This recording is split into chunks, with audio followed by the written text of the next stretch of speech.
You and Julia are playing like you're playing weird games. Sam and Dave and I, we're playing Smash Brothers. You guys are playing some weird stuff. What is a weird game? I don't know, just the weird things that Julia's always showing me. Some game where you're a leaf. My Switch has actually been broken since that tour because I tried to use it at one of our shows to like make gunshot sounds into my guitar.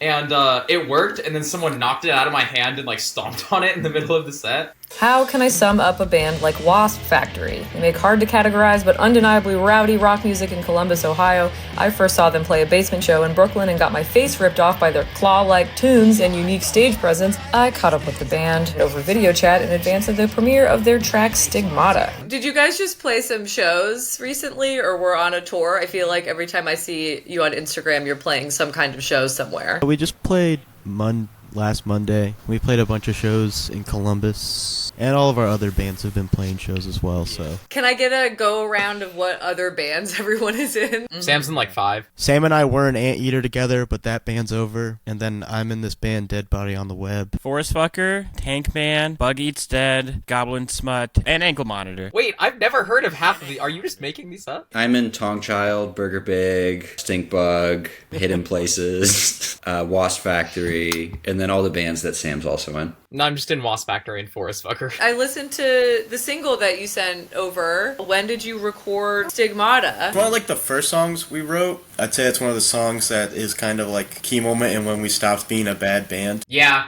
that's a good way to put it. We recorded it a couple years ago down in Cincinnati. It's an old one, but a good one. I know I talked to you at the Heart Bar show about an album, and you were saying it was like close to being done. Yeah, it's almost done. We just got some vocals to finish up. We recorded it I'm like Cincinnati as like just the 3 of us. Me, Sam, and Sniper. And then Kobe came down a few months later and like tracked all his guitar parts in like my basement. And then we listened to it and we're like, oh, this part would be crazy with like, you know, like if I played like a violin bow on my guitar, or if we added extra layers of like feedback to like make it sound weird. It became like a much more like drawn out thing, I feel like, than it probably needed to be. I personally think it's awesome. I'm really proud of it. This is our first time doing a whole album rollout, so we get to learn everything that comes with that. What is one thing that you absolutely must bring with you on tour? Earbuds. I need like some media on when I'm trying to sleep, and I am considerate enough to my bandmates that I don't want to subject them to I think one time on tour Dave and I shared a room at Sam's aunt's place, and I was watching the Dane Cook Twitch stream. Oh shit. Which was not funny at all. I always make sure I bring a book, but I don't ever actually read it.